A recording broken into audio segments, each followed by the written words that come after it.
Hola chicos, bienvenidos a prepararlaselectividad.com. Vamos con un nuevo vídeo de biología. Bueno, voy a continuar el desarrollo de la membrana plasmática. En un primer vídeo grabé sobre la composición y la estructura. En este segundo vídeo voy a hablar de las propiedades de la membrana plasmática. ¿De acuerdo? Bien, ya tenéis entonces ahí la primera imagen que nos va a servir para empezar el desarrollo del tema. Y en este sentido deciros que, a ver, la membrana plasmática va a presentar una estructura asimétrica. ¿Asimétrica por qué? Porque, por un lado, fijaos, las monocapas que forman la bicapa lipídica no tienen la misma composición. Es decir, existe diferente composición en una capa con respecto a la otra. Por otro lado, también, las proteínas periféricas que se encuentran en la membrana plasmática son diferentes en cada una de las dos caras. Por otro lado también algunas de las proteínas integrales, ¿vale? Que se diferenciaron, acordaos lo que era una proteína periférica de una proteína integral, acordaos que, o en este sentido deciros que algunas de las proteínas integrales solamente se encuentran incluidas en una de las monocapas lipídicas y no afectan a la otra. Por otro lado también los oligosacáridos, ¿vale? Solo se encuentran en la parte externa, en la cara externa, ¿no? De esa bicapa lipídica. Como veis son muchos los factores que hacen que le dan una estructura asimétrica, ¿vale? A la membrana plasmática. ¿Y esto en qué se traduce? Esto se traduce en que, lógicamente, al haber diferencia en un lado con respecto a otro, ¿vale? Esto se va a traducir en que las funciones que va a realizar la membrana plasmática, tanto a nivel en la parte interna como en la parte externa, sean diferentes, ¿vale? Es decir, entonces, resumiendo esta primera propiedad, debido a la estructura asimétrica que tiene la membrana plasmática, es la causa de que tanto la superficie externa como la superficie interna realicen funciones diferentes. Una segunda propiedad, tenemos que recordar de nuevo el modelo que propusieron Singer y Nicholson para describir la membrana plasmática. Y en este sentido, tanto Singer como Nicholson dijeron que la membrana plasmática no es una estructura rígida, como hasta el momento se pensaba, sino que es una estructura que presenta un cierto grado de dinamismo, ¿de acuerdo? Un cierto grado de dinamismo que va más allá de lo que es el propio autoensamblaje y el propio autosellado de la bicapa lipídica que eran necesarios para mantener la estabilidad de las partes hidrófobas y partes hidrófilas de las dos capas de lípidos que vimos en el vídeo que grabé sobre la composición y la estructura de la bicapa, ¿no? Digo, es un dinamismo que va más allá de esto, ¿no? La membrana plasmática se caracteriza por ser fluida, ¿de acuerdo?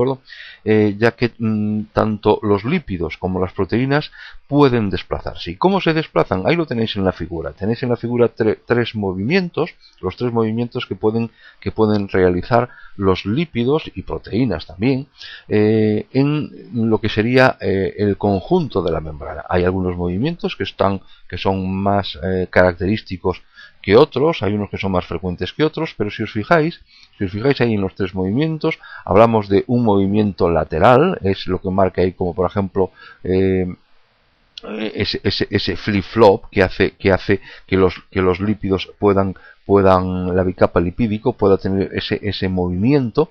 Hablamos también de un movimiento de rotación en cuanto a uno de los lípidos de la monocapa, e incluso podemos hablar de un desplazamiento lateral, ¿vale? Pero el desplazamiento lateral es un desplazamiento de una monocapa a otra, lógicamente, pero es mucho más infrecuente, ¿de acuerdo? Esos entonces serían los tres movimientos que puede realizar como consecuencia del dinamismo y como consecuencia de la fluidez que presenta la membrana. Bien, como os voy a decir ahora, la fluidez tiene una importancia esencial en las funciones de la membrana plasmática, ¿no? Como ya iremos viendo a lo largo de temas sucesivos, ¿no? ¿Y de qué va a depender una mayor o menor fluidez, un mayor o menor dinamismo en la bicapa? Bueno, pues va a depender por un lado del tipo de ácido graso, Esto entendedlo bien, ¿eh? Va a depender, por un lado, del tipo de ácidos grasos que intervienen en la composición, va a depender de la temperatura y va a depender del contenido de colesterol. ¿De acuerdo? Entendedlo bien. Ahora os voy a explicar cómo influye cada uno de ellos. ¿De acuerdo? Y lo tenéis en la siguiente, en esa imagen, os voy a ver o seguir la imagen que os tengo colocada ahora en pantalla. Mirad, cuanto más cortas, ¿vale? Y insaturadas, que significan dobles enlaces, es decir, cuanto más cortas y mayor número de dobles enlaces tengan las cadenas de los ácidos grasos, ¿de acuerdo? Menor va a ser el empaquetamiento que presenten los lípidos de esa monocapa y por lo tanto mayor va a ser la fluidez, ¿de acuerdo? Esta sería el primer factor que influye en el dinamismo y en la fluidez de la bicapa lipídica, ¿de acuerdo? El segundo punto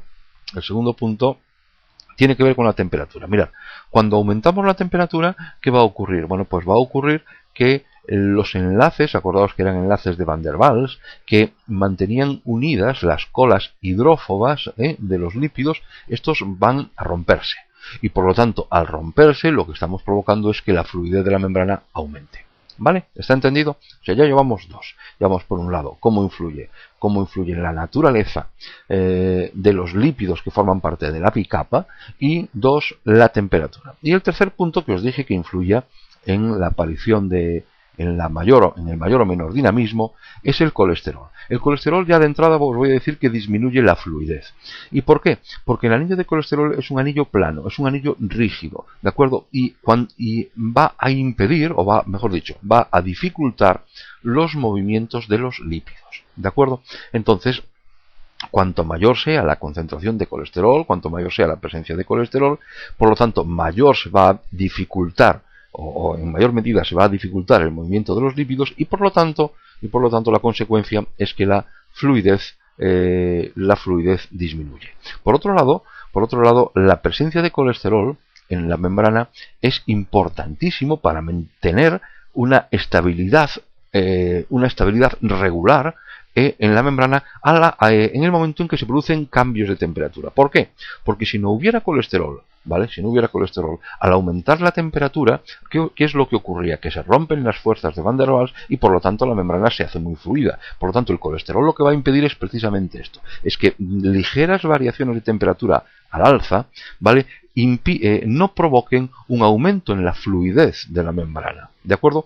Precisamente el colesterol se encarga de esa regulación. Y por otro lado, al bajar la temperatura, las colas de los lípidos lo que van a provocar es que se juntarían, ¿de acuerdo? Se acercarían y provocarían una disposición más rígida, con lo cual estaríamos eliminando fluidez de la membrana y por lo tanto, evidentemente, parte de las funciones que tiene la membrana plasmática desaparecería. Por lo tanto, en este sentido, también el colesterol va a influir para evitar que se produzca una bajada de la fluidez de la membrana como consecuencia de una disminución de la temperatura. Resumiendo todo lo que os estoy diciendo, debido a este dinamismo, debido a estos movimientos, a esta fluidez que tiene la membrana plasmática, Singer y Nicholson lo compararon con un mosaico fluido. De ahí que también se le llame la teoría del mosaico fluido, propuesta por Singer y Nicholson para explicar las propiedades, ¿no? la estructura y propiedades de la membrana, ¿de acuerdo? Esta organización es estructural, por así decirlo, no es exclusiva de la membrana plasmática, ya que la van a presentar todas las membranas celulares. ¿De acuerdo? ¿Está entendido?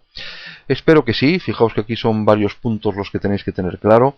Por un lado, la simetría que presenta la membrana plasmática y las consecuencias que esto tiene, a qué se debe la asimetría, ¿de acuerdo? Y por otro lado, ya metiéndonos directamente en el dinamismo, metiéndonos directamente en la fluidez que presenta la membrana plasmática, cuáles son los factores que influyen en la mayor o menor fluidez, en el mayor o menor dinamismo de la membrana, y para terminar, con la expresión del mosaico fluido, del teorema del mosaico fluido propuesto por Singer y Nicholson para explicar la estructura, composición y forma de la membrana plasmática. ¿De acuerdo? Espero que lo hayáis entendido.